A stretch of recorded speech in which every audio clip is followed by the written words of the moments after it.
If you own a drainage company and looking to grow in 2026, but you're uncertain what digital marketing strategies is going to work best for you, should you be trying to team up with a drainage SEO agency or a PPC company that specializes in drainage companies? There's so many different drainage keywords you could be going after, like CCTV drainage or drainage repair, drainage surveys. You need to try to find out who the best company is to help you grow, or it could be a freelance lead generation agency. But before anyone who owns a drainage company starts to spend any money, what bit of advice, Kasra, would you give to a business owner that owns a drainage company? So the number one piece of advice that I would give to business owners that own a company in drainage would be to set up some KPIs. You want to figure out how much money you're spending every single month, how many leads you're getting every single month, what the contact rate of those leads are, and also what the profitability of those leads are looking like as well. Once you have that, digital marketing just becomes a lot more predictable. You can scale certain campaigns up, you can switch certain campaigns off as well. So James, going back to the digital marketing strategies, what are some digital marketing campaigns and strategies that you would recommend for drainage companies? So step number one for me has got to be branding or brand SEO and making certain that you're looking good online, you've got a strong reputation. I think everything needs to start, the foundations need to start with a positive kind of brand SERP of who you are and what you do. So a SERP stands for search engine results page, and getting that branding right across the board then can lead on to other things of what you can be doing. It will improve your conversion rate on paid ads or social media. Any leads that you get in, the conversion rate would be good. If at the 11th hour, they're going to decide who you're going to go with, branding, I think, becomes very, very important. So I'd say that's the first thing that people need to get right for all digital marketing strategies. My next strategy is going to be AI visibility. I feel like more and more companies are actually looking into this. So what does ChatGPT, Claude, Gemini, Grok, Perplexity say about your brand or about your business? Is it a positive thing or is it a negative thing? And also trying to figure out what it says about your competitors as well. And obviously trying to improve that's really important. Some people call it AI SEO, some people call it GEO, some people call it LLM optimization. But this is going to be a big thing in 2026 and also in the years to come as well. Yeah, I think that's a huge strategy that people need to be looking at with regards to artificial intelligence. More and more people are obviously using AI. The next one for me is filling in the form at FatRank or Promo SEO, which do a commission-based lead generation service for UK companies looking to grow. I think it's important to be looking at your own digital marketing efforts to generate your own leads, but also if you can use some freelancers and outsource some as well, you've got that diversification of leads. So head on over to fatrank.com, fill in the form and see whether they can help you with a no risk supply of inquiries.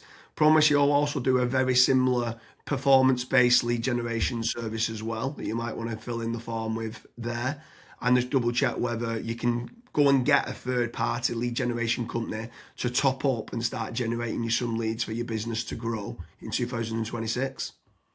Yeah, and then next on the list is Google Business Profiles, so Google Map listings. This is like local SEO where you basically just try and get more reviews. You build out your Google Business Profile in your local area. Now, there's pros and cons to this. I think the biggest pro is that once it is actually ranking, you're going to be consistently generating leads. However, to get from nowhere, like let's say you do not have a Google Maps listing at all, to get it ranking to position number one, the issue you've got with that is there might be, let's say, a 60 or 100 review deficit.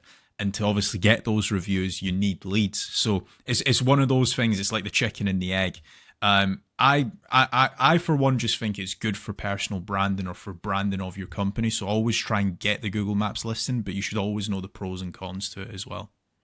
Yeah, for certain. If you're in a local area, you want to try and get those local maps listing. For me, you need to be omni-channel and omnipresent.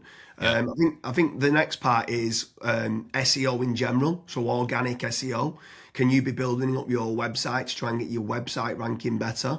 If you are in local area, you might want to do your service with the area of where you cover. So like plumbing in Manchester, create a page for that. Hopefully then share that on the Google business profile of what you mentioned. But trying to get organic rankings, the amount of search volume that people are out there searching for different services of what you do, or it could be some blog posts that you could be doing as well. There's different strategies on there that you can be doing, but ideally you want good quality content, build up topical authority, and try and get some third-party backlinks to power up the site to get those organic SEO rankings. I think that's another big part that you need to be doing as part of your digital marketing strategies in 2026. Yeah, and then the next one, which kind of ties back to what you were saying before, James, is obviously organic social media. Now, organic social media, I think it's more of a numbers game. So try to create good content that your audience would actually view. Like I see this time and time again where I look at brands and they've just published maybe 4 or 5 posts on their Instagram profile and they've not been active for 3 years, right? That's not going to drive you sales. But if you can do how-tos, if you can do guides, maybe you can do before and afters, right? If you can do content like that, that way people will see you on socials and they will actually click to actually figure out more about you, fill in the contact form. The caveat to organic social media, yes, it's free to do. It's not like PPC, for example, but it is very much a numbers game. So you want to be consistently uploading, maybe not every day, but at least 3 or 4 times a week. Yeah, for sure. On the subject of social media, paid social ads as well is massive. I'm a massive advocate of the kind of the dollar a day strategy of what people talk about. So if you are going to be taking the time to be posting every day, like you mentioned there, for organic social media, just spending a few pounds on those posts and boosting it. So getting case studies, any awards that you've won as well for reputation, and starting boosting that. You can also be running retargeting ads. So if anyone's clicked through to your website, you can be running retargeting, which is paid social as well. Different places like Meta, so whether that's Facebook and Instagram, you've got Twitter, you've got YouTube, you can be running Pinterest, you can even run in places like Reddit as well for paid ads. And I think paid social media is still an untapped market for digital marketing strategies. Yeah. The next one is it's probably a love-hate relationship. It's PPC, right? Google AdWords or doing it on Bing, wherever. That's basically the sponsored results. So if you search for a service, it's above local SEO. Now, I have spoken, and both myself and James, we've both spoken to so many business owners that are either they've spent 10, 15, 20,000 pound on it, and they've not had a single result, or they might have had a few leads and it's just not been of quality. Or you've got other guys that have spent hundreds of thousands on it and they're like, it's the best thing that's ever happened to my business. Now, the reason why people are either they absolutely love it or they absolutely hate it is probably down to how it's been set up. Like there's so many different nuances to PPC. Like for example, having a really proactive negative keyword list, making certain that you have a set of banned IPs. Like, for example, your competitors could be clicking on your ads, and that's deemed as what's called click fraud. Making certain that you've got a high converting landing page, making certain that you KPI your sales team. So when a PPC lead comes in, that is one of the first priorities that they actually take when it comes to contacting the lead. There's all of these different nuances, and if you're not on the ball with PPC, it's probably not going to work for your business. However, if you've got a really good, well-refined sales team, you've got a really good landing page, you've got a well-kept, up-to-date negative keyword list, you are using click fraud software, at that point, it will actually probably perform well for you. But again, just know the pros and cons to PPC. Yeah, for sure. There's certainly pros and cons. There's benefits of using it to get instant leads, but like you said, the amount of people that we speak to that have burnt a lot of budget and not had the inquiries and stuff that's come through as part of the digital marketing is pretty scary.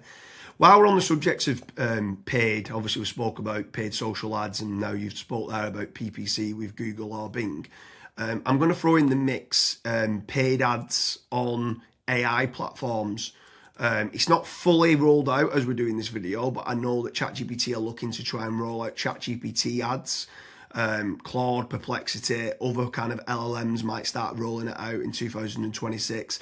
I think if you're one of the early adopters and innovators to get on there, I think you could be getting cheap leads or cheap contact form submissions. So it's something to look out for of doing paid AI listings and ads. I think that could be something to look out for in 2026. Next on the list, and this is a little bit out of control. You do obviously have like forums that you can get your brand mentioned in, like for example Reddit and Quora. That very much comes down to the after fact, like where are your customers that you've been dealing with previously? Are they actually raving and shouting about you? If they are, then that's a very good resource of getting other people recommending you. So if you can get that, again, it's a little bit out of your control, but asking for reviews, asking for them to recommend you to friends, to people, that can obviously generate you a decent amount of leads and inquiries as well. Yeah, for sure. And the add-on benefits to places like Reddit is that it's getting cited so much now in the AI overviews. So when you spoke there early on about AI visibility, if you can try to get a positive kind of lot of people talking about the products and services of what you do and some reviews on there, it's indirectly then going to help you, or directly actually is going to help you with AI visibility. And then the last one for me is tradesman websites, so like Check a Trade, Bark, or teaming up with a third party lead generation company. Something I would say with all of these practices, Kasra touched on earlier about making certain that you understand your KPIs and your ROAS, return on ad spend. I think it's very important for business owners that are doing any sort of digital marketing to be tracking how much time and effort's being put into, let's say, running organic social media or running paid ads. Everything should have KPIs put in place. And this is exactly the same then with tradesman websites like Check a Trade, Bark, Rated People, My Builder. These could all be amazing platforms to generate leads that could get you a positive return on investment. And if you do, you should continue to be using those platforms. There's certain lead generation companies out there as well that could generate you quite a lot of leads. They could be using organic SEO or PPC or social media ads to generate you those leads. But if they are getting you a positive return on investment, again, I'm all for it as part of your digital marketing strategies. But I just want to repeat one more time with regards to FatRank and Promo SEO. They do lead generation and they guarantee a return on investment. It's a commission-based lead generation service or performance-based lead generation service. So make sure you head on over there, fill in the form. That could just be one part of generating leads of many. You should be trying to generate your own. You should never have a single point of failure, and you should be trying to get that diversification. But make sure you head on over to Promo SEO or FatRank lead generation service as part of your digital marketing efforts in 2026.